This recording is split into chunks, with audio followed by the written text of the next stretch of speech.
आजा छोड़ के तू कहां छठ मनावे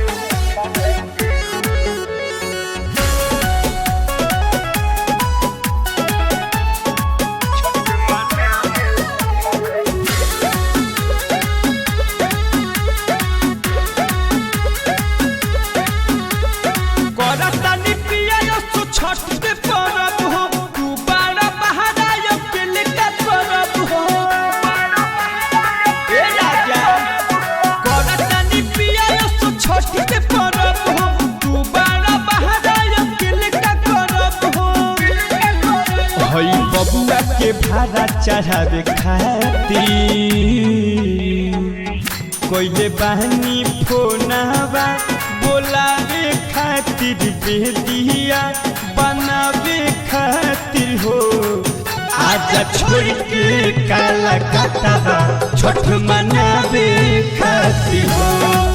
आजा छोड़ के तू बहारवा छठ मनावे खातिर हो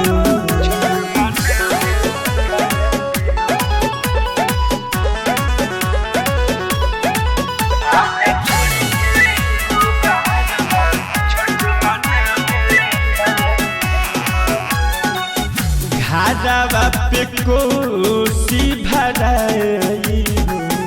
कोई छठी मैया के पूजाई हो अंगना में चांदनी तनाई हो आके जाके आरा खाती आई हो सूर्यदेव से विनती लगावे खाती मथवा पे गौरा उठावे खातिर घाटे पहुँचावे खातिर हो आजा छोड़ी काला कटवा छठ मनावे खातिर हो आजा छोड़ी के बहारवा छठ मनावे खातिर हो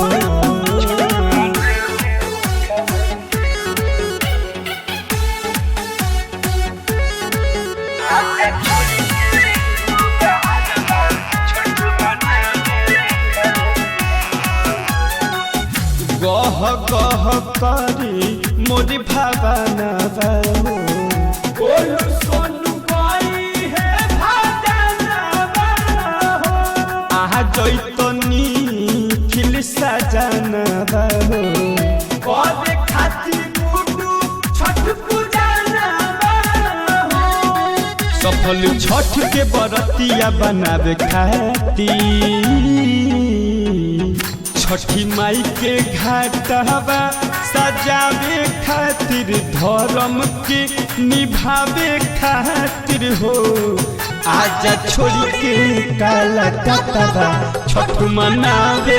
खातिर हो आजा छोड़ी के बहारवा छठ मनावे खातिर